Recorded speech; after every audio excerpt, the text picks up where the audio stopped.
Well, I'm here at the Battle of Kennesaw Mountain National Battlefield. The Union attacked across these fields against a entrenched enemy position. Joseph Johnston's Confederate Army. That's the visitor center back there in the background. And including my great-great-grandfather from the 2nd Iowa Infantry Company E. This is close to where he made his attack as well, or at least demonstrated an attack. Fortunately, he was not in the thick of the fighting, which I will take you to see a couple places where that happened, where 90% casualty occurred, and I wouldn't be here if he had been in that part of the battle. First, I'm going to go over and see the exact spot where his unit, his regiment, and brigade were positioned.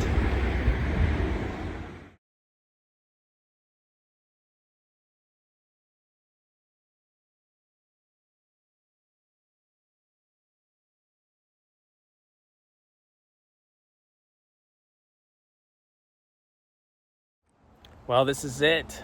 So we're in Kennesaw Mountain, Georgia, at the National Park Service preserved Battle of Kennesaw Mountain battlefield.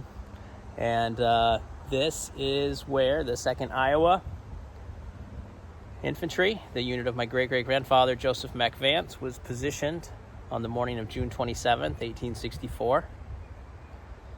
I'm up here by myself. Luckily, this is part of the preserved battlefield. There are some parts that are not preserved, although this particular battlefield, there's quite a bit of the battlefield, but not all of it, as the urban area is all around outside the park. But there aren't a lot of memorials, aren't any memorials, and no interpretation signs, because fortunately for me, his unit was a diversion.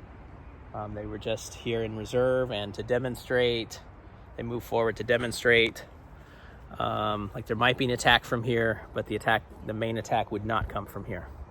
And again, he lived till 1916, and of course he had been part of the main attack, which suffered egregious casualties, 90% in many parts of the battlefield. I wouldn't be here.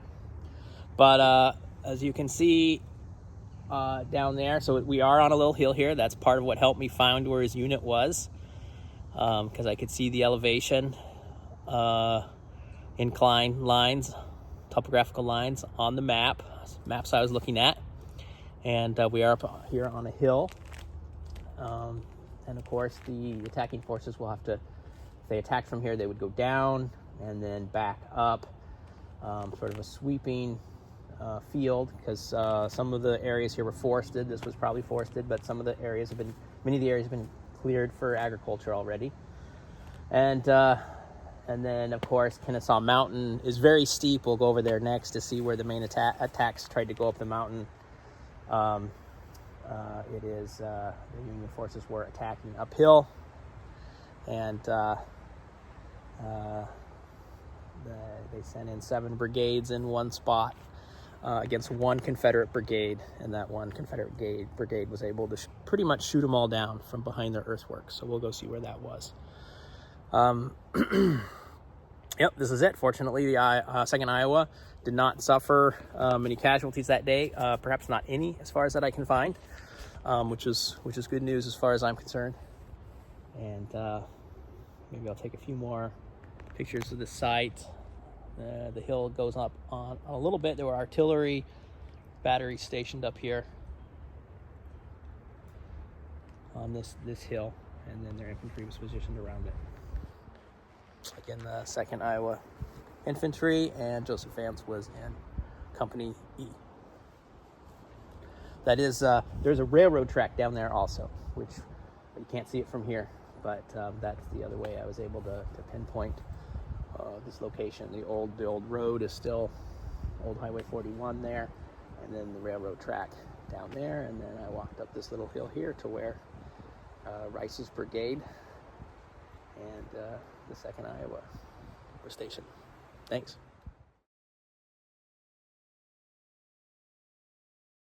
Oh, all right. I made it towards the top of Pigeon Hill, or at least to where the Confederate positions were, and take a look at this. This is one of the better rifle pits I've seen, you know, now that they're 160 plus years old. This is a rifle pit dug by the Confederate Infantry. Of course, it would have been a little deeper, would have had logs piled up to try to protect and slow down the Union Federal troops.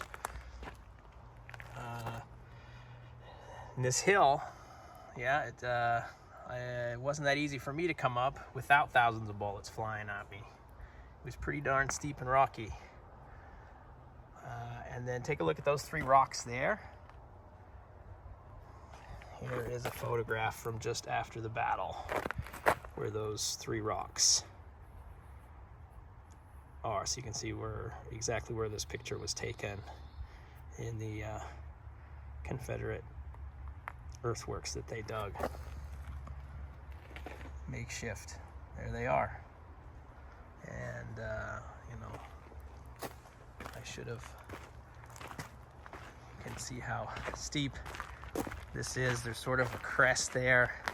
Yeah, there you go. Now you can see how steep it was coming up. Oh, and one other thing. This was a Confederate unit from Missouri, regiment from Missouri that fought in this emplacement right here. The Federals who were attacking them were also a unit from Missouri. Well, as steep as Pigeon Hill looked coming up the way the Union attacked, you can see it's a lot less steep than along the ridge of Kennesaw Mountain here, just a little farther up, where the Confederates also had it fortified, and certainly easier than the main Kennesaw Mountain, where the demonstration attacks occurred in front of the peak, where the peak of Kennesaw Mountain would be, to attack that.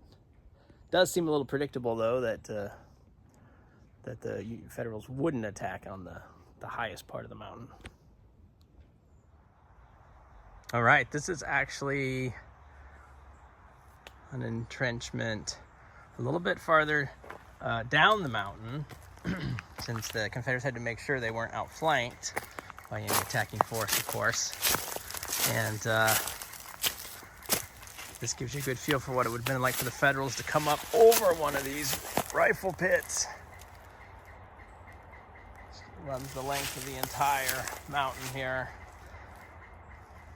Eventually.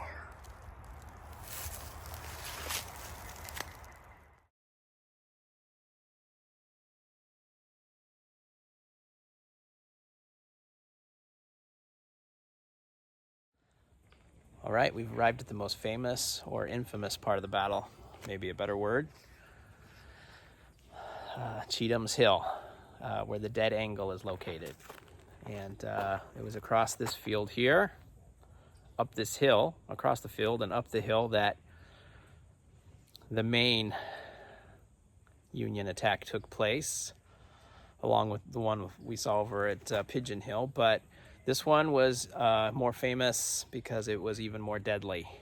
3,000 Union soldiers will die at the Battle of Kennesaw Mountain, about 1,000 Confederates, and most of the 3,000 Union died here on this attack, including 397 alone killed from the Illinois unit. And that's why Illinois erected this monument at this spot in 1914 during the 50th anniversary. Like I said, many of them were put up during that time. But yeah, check out that field. There's been 3 deer playing down there. I don't know if you can see them. They're down there in that field, about where the shadow meets the sun. You can kind of see them out there. But I'm going to do more than one video from up here, because so this will be the Union position video, and then I'll do a Confederate one. The Union came up the hill, and there's a steep slope, which you'll be able to see better. Well, you can see it here from this direction. The Union soldiers got trapped here, or it was safer to stay here under the crest of the hill where the Confederate earthworks are up there, parapets and earthworks, rather than retreat back across the field. So they stayed here. They started to dig a tunnel in hopes that maybe that would help them get under the Confederate line, blow it up perhaps.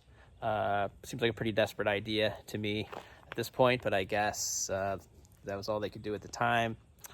And they were trapped here for several days. They were trapped here until eventually the Confederate Army, even though they've achieved a tactical victory, strategically they retreat because they're afraid the Union Army is outflanking them further down the line. And so they abandon the hill. And so it's 5 or 6 days before the Union soldiers that are trapped here, wounded, no food, no water, are able to get rescued. So we'll go up now and see where the Confederate dead angle, as it's known, is located.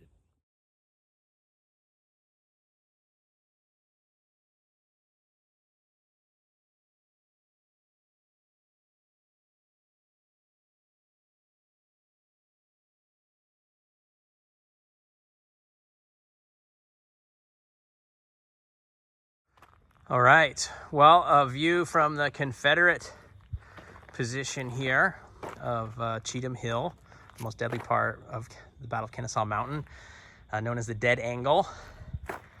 Here's an illustration of it from the time. And then here, I guess, a more modern depiction here. It gives you an idea of what happened. The Confederate earthworks are here. Still intact. You can see the ditch there. And this is where one Confederate brigade was attacked by 7 Union brigades.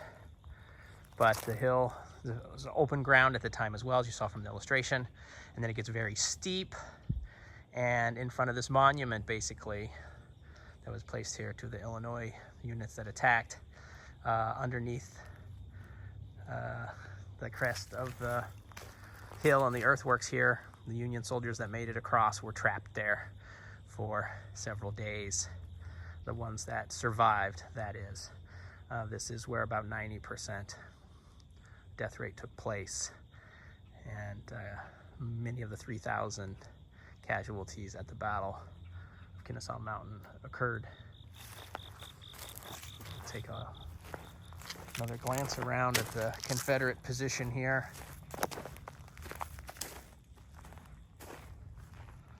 Sign noting that these are the original earthworks trying to be preserved.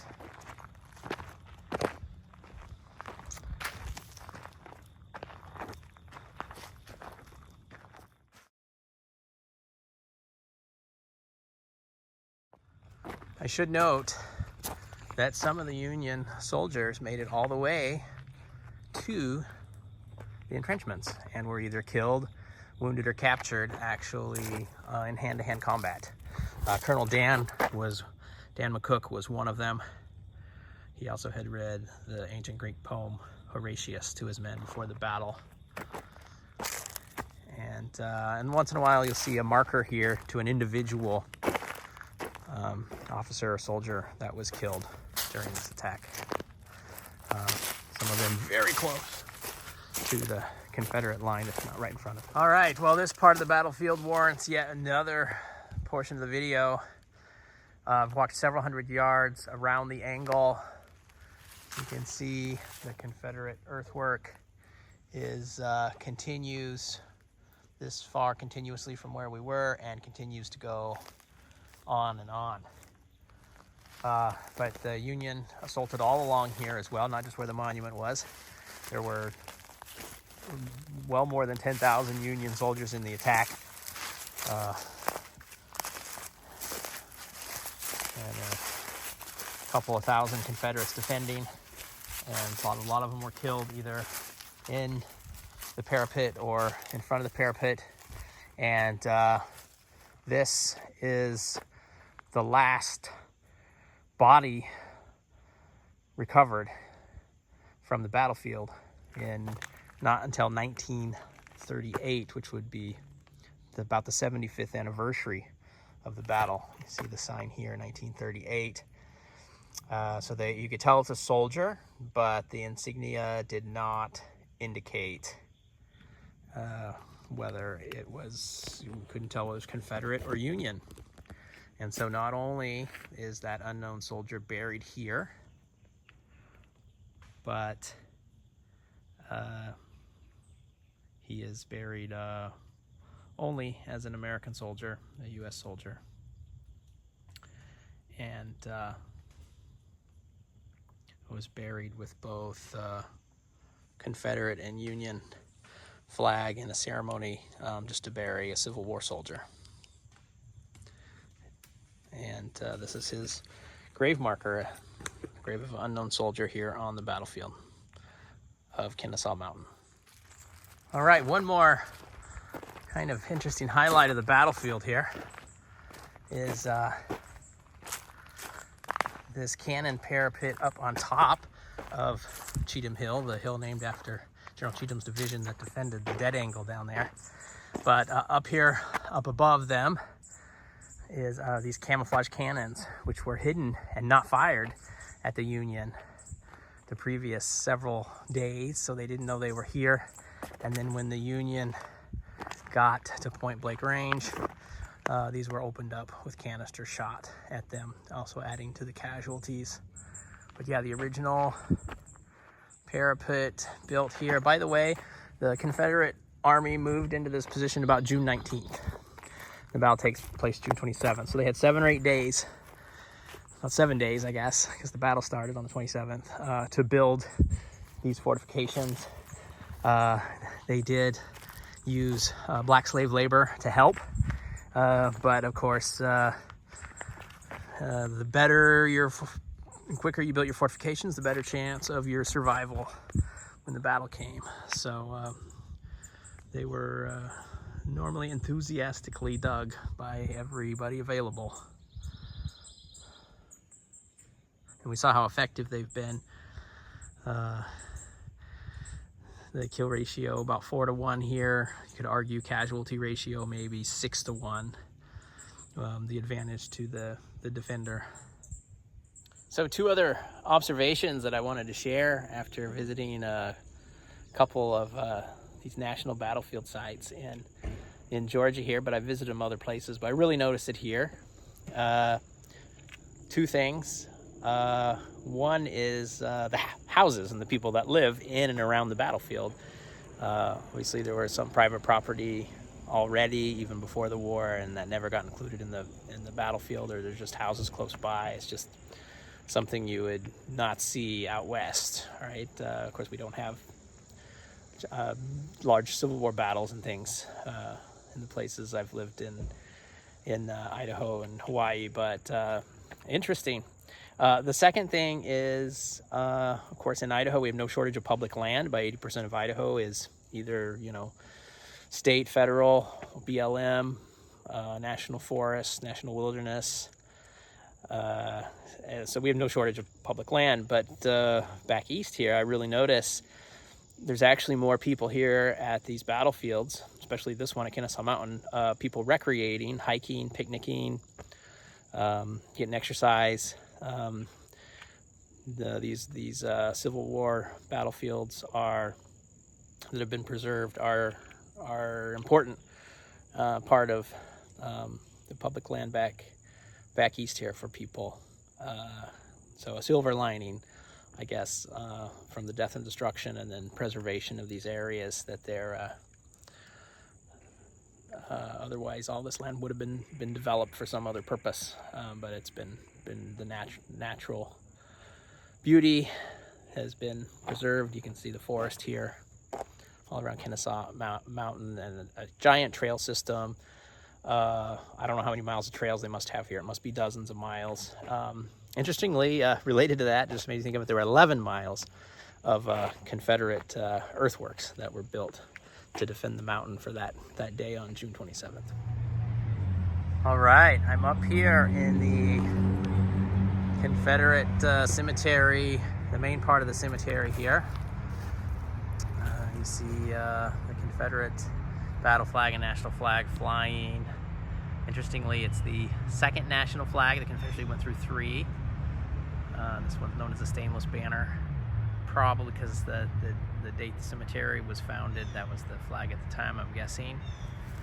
And interestingly, there's only a handful of graves with names, which at first I was a little surprised, because usually we're used to seeing a handful of unknown graves among many more that are identified.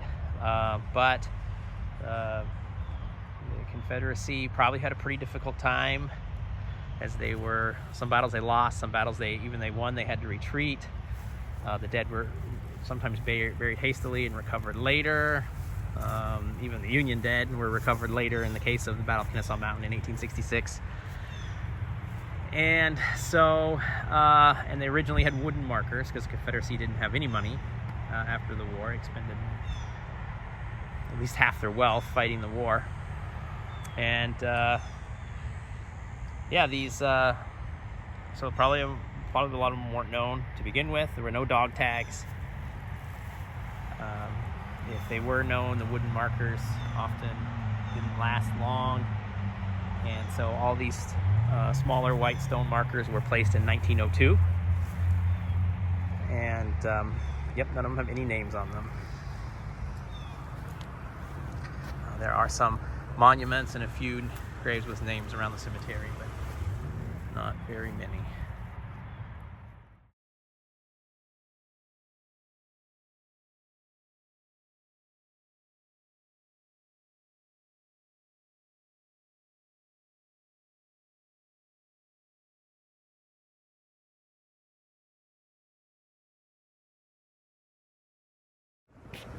So this is the U.S. National Cemetery, located in Marietta, Georgia.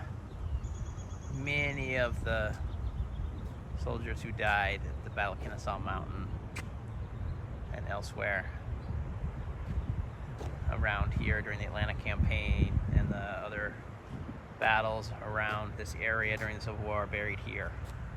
The U.S. dead, of course, the Confederate dead over at the Confederate Cemetery in Marietta. You can see these U.S. military headstones provided by the United States government include their name and unit,